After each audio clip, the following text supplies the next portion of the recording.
आखिर क्यों चीन दुनिया की सबसे बड़ी बतख की फौज बना रही है और स्टोन एज में किसी आदमी के मरने के बाद उसके डेड बॉडी के साथ क्या होता था, जानने के बाद आप भी चौंक जाएंगे। और क्यों इस महिला ने अपने करोड़ों की संपत्ति राहुल गांधी के नाम कर दी और 1947 के बंटवारे के बाद भारत और पाकिस्तान में से कौन सा देश सबसे ज्यादा लकी है। और केजीएफ चैप्टर 2 के विलन संजय दत्त 2.5 साल की जेल के अंदर की कमाई किसको दिया था। ऐसे ही फैक्ट्स जानने के लिए बने रहिए हमारे साथ वीडियो के एंड तक। नंबर 1 दोस्तों, वैसे तो चीन पूरी दुनिया में अपने अजीबोगरीब करतूतों की वजह से फेमस है, लेकिन हम ये भी अनदेखा नहीं कर सकते कि चीन ही वो देश है जो पूरी दुनिया को अपने नए आविष्कारों और कारनामों से हैरान कर देता है। और चीन के ऐसे ही एक कारनामे में पूरी दुनिया को हैरान होने पर मजबूर कर दिया। चीन ने अपनी एक बतख की विशाल फौज बनाई है। इस फौज में लगभग 1 लाख बतख शामिल है। चीन अपनी बतख की इस फौज को और विशाल बनाने में लगा है, लेकिन सवाल उठता है कि आखिर चीन ऐसा कर ही क्यों रहा है। दोस्तों, इसके बारे में तो आपने भी सुना होगा कि साल 2019 के आखिरी 4 महीने में पाकिस्तान में टिड्डियों का इतना भीषण हमला हुआ था जिससे पाकिस्तान में मौजूद खेत नष्ट हो गए थे और फसल बर्बाद हो गई थी। टिड्डियों का ये हमला इतना खतरनाक था कि इसके वजह से पाकिस्तान में भुखमरी फैल गई थी। और ऐसे में पाकिस्तान का दोस्त चीन उसकी मदद के लिए आगे आया और उसने एक खास तरह की फौज पाकिस्तान भेजने का फैसला किया। लेकिन इस फौज में इंसान नहीं बल्कि बतख होंगे। जी हाँ, इस बतख की फौज को टिड्डियों से लड़ने के लिए बनाया गया था। चीन ने बतख की ही फौज इसलिए बनाई क्योंकि एक नॉर्मल बतख एक दिन में 200 टिड्डियों तक को खा सकता है। चीन ने ये फौज सिर्फ पाकिस्तान की मदद के लिए नहीं बल्कि भविष्य में टिड्डियों के हमले से अपने देश को बचाने के लिए भी बनाया है। वैसे ये पहली बार नहीं जब चीन टिड्डियों से लड़ने के लिए बतख की फौज का इस्तेमाल कर रहा हो। चीन के उत्तर पश्चिमी प्रदेश शिकियांग में 20 साल पहले पाकिस्तान की ही तरह टिड्डियों का हमला हुआ था, जिससे निपटने के लिए चीन ने बतखों की फौज का प्रयोग किया। उस समय भी टिड्डियों के खात्मे में बहुत बतखें मददगार साबित हुई। इसके बाद चीन ने टिड्डियों से लड़ने के लिए एक परमानेंट बतख की फौज बनाने का फैसला लिया। चीन के इस कारनामे के बारे में आपका क्या कहना है, कमेंट्स में जरूर बताएं। नंबर 2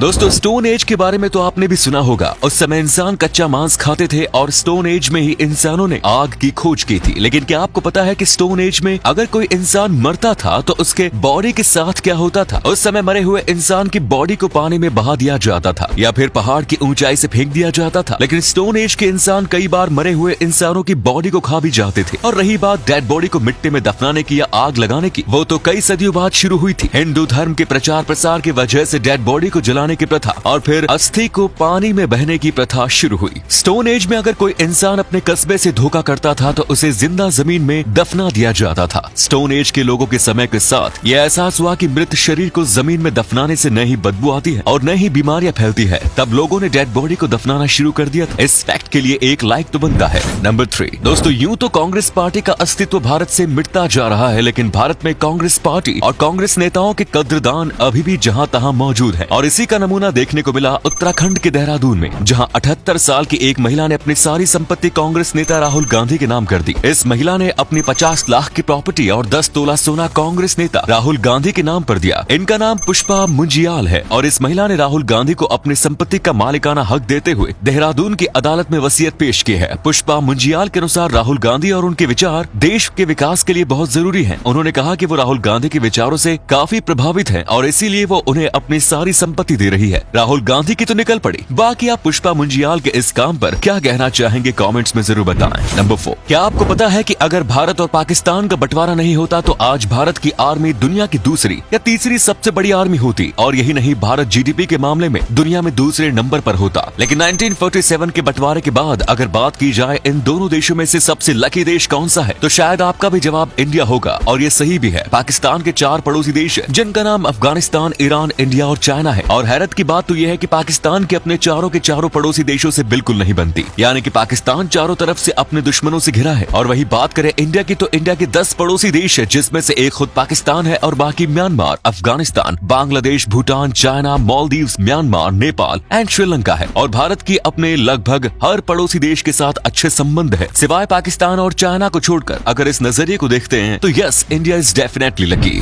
नंबर 5 दोस्तों, 2013 में संजय दत्त जी को इलीगल वेपन रखने के जुर्म में जेल हुई थी और जब 2016 में वो जेल से रिहा हुए तो उन्होंने अपने जेल में कमाए हुए पैसे सबसे पहले किसके हाथ में दिए? संजय दत्त को भी बाकी कैदियों की तरह पुणे के यरवड़ा सेंट्रल जेल में पेपर बैग बनाते थे और उन्हें एक पेपर बैग के लिए 20 पैसे मिलते थे। जब वो जेल से रिहा हुए तो वो करीब 38,000 रुपए कमा चुके थे, जिसमें से 3850 रुपए उन्हें कैश में मिले क्योंकि बाकी रुपए वो जेल के कैंटीन में यूज कर चुके थे। जब वो बाहर आए तो उन्होंने अपने पूरे पैसे अपनी पत्नी मान्यता के हाथ में थमा दिए। नंबर 6, भारत के कई जगहों पर सदियों से अरबों के खजाने छिपे हैं। ये खजाने इतने विशाल है कि भारत उस खजाने के बल पे दुनिया का सबसे अमीर देश बन सकता है। ऐसा ही एक खजाना राजस्थान के जयगढ़ किले में मौजूद होने की संभावना है। कहा जाता है कि इस किले में अरबों खरबों रुपयों का खजाना छिपा हुआ है। इंदिरा गांधी ने भी इस किले में मौजूद खजाने को ढूंढने के लिए रिसर्चर्स की पूरी टीम लगा दी थी। यहाँ लगातार 50 सालों तक खजाने को खोज हुई थी। खोज पूरी होने के बाद जब इंदिरा गांधी से पूछा गया कि जयगढ़ किले में कितना खजाना मिला, तो उनके हिसाब से यहाँ महज 230 किलो चांदी और सोना मिला। लेकिन उसी के कुछ समय बाद पाकिस्तान से सदर जुल्फिकार अली भुट्टो का खत आया, जिसमें ये लिखा था कि खजाने में पाकिस्तान को भी हिस्सा मिलना चाहिए। सोचने वाली बात तो ये है कि आखिर पाकिस्तान इतने कम खजाने में भी हिस्सा क्यों मांग रहा था? क्या इंदिरा गांधी ने पूरी दुनिया से झूठ बोला था कि जयगढ़ के किले से सिर्फ 230 किलो सोना और चांदी मिला है? अब आपको क्या लगता है, कमेंट्स में जरूर बताएं। और अगर आप अभी तक हमारे साथ जुड़े हुए हैं तो कमेंट्स में अपने देश का नाम लिखना मत भूलिएगा। तो इसी के साथ वीडियो को एंड करते हैं। साथ ही लाइक करके अपने दोस्तों में वीडियो को शेयर करना ना भूले। धन्यवाद।